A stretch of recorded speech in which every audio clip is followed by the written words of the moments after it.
Hi friends, ఎండ్రాయిలు గుడ్లు బెండకాయలు పులుసు పెడతాను. ఎగ్ ఉడకబెట్టుకుంటున్నాను. తర్వాత ఎండురాయిలు బాగా వలిచిపెట్టుకున్నాను. తలకాయలు తీసి శుభ్రం చేసి కొంచెం హాట్ వాటర్తో క్లీన్ చేసుకోవాలి.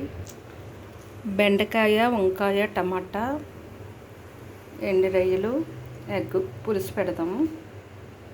ఫ్రెండ్స్, గుడ్లు బెండకాయ వంకాయ కలిపి పులుసు పెట్టుకుంటున్నాను. దానికి కావాల్సిన పదార్థాలు ఆనియన్, పచ్చిమిర్చి, టమాటా, బ్రింజల్, లేడీస్ ఫింగర్, బెండకాయ, వంకాయ. ఇంకో చింతపండు కొంచెం నానబెట్టుకున్నాను. తర్వాత రొయ్యలు ఇలా వాష్ చేసుకొని కడిగి పెట్టుకున్నాను. నాకు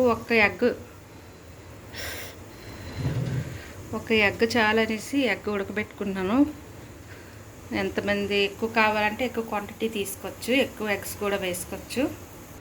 ఒక మనిషికే కనుక కొంచెం చింతపండు నానబెట్టుకున్నాను. హాయ్ ఫ్రెండ్స్, ఇలా టపాలా పెట్టుకున్నాను. కాస్త ఆయిల్ పోసుకుందాం. ఇంకొంచెం ఆయిల్ పోసుకున్నాను. ఆయిల్ ఇటెక్కాక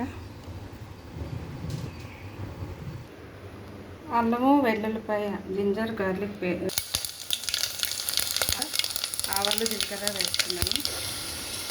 మెంతులు, కొంచెం మెంతులు వేసుకున్నాం. తర్వాత ఆనియన్ పచ్చిమిర్చి వేసుకున్నాం.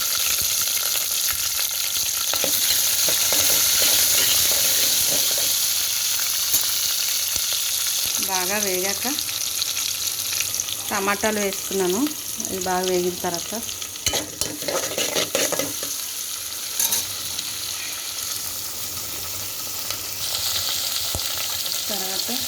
ఇది ఎండ్రాయిలు వేసుకుంటున్నాను.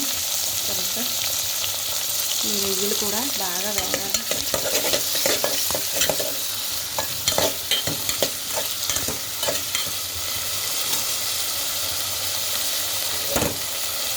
బాగా వేగనిచ్చి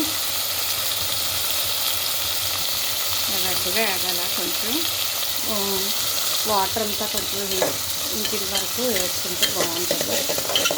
కొంచెం నీటి వాసన ఉంటుంది.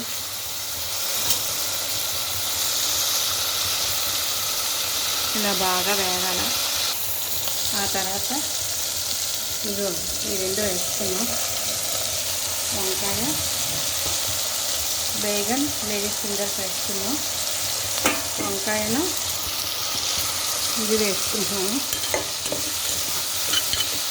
కలుపుకున్నాను ఇలాగా.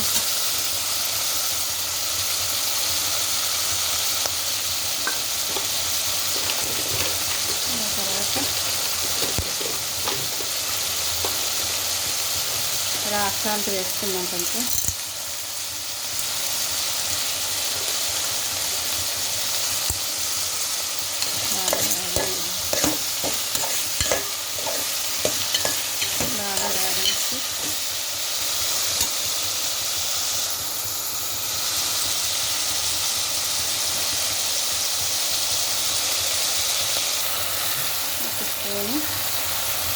మిర్చి పౌడర్ వేసుకున్నాం.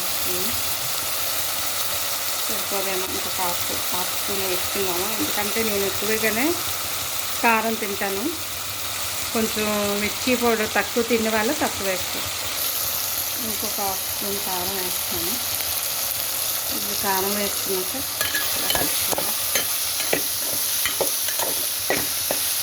బాగా కలుపుకొని మంచిగా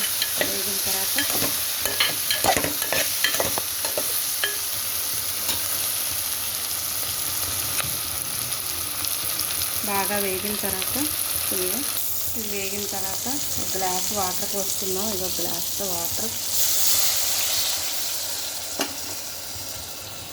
బాగా ఇది వాటర్లోని కొంచెం ఉడకాలన్నమాట. ఇది ఉడికిన తర్వాత అప్పుడు పులుపు వేసుకోవాలా. అప్పుడు చింతపండు వేద్దాము. చింతపండు వేసేద్దాం. చింతపండు రసం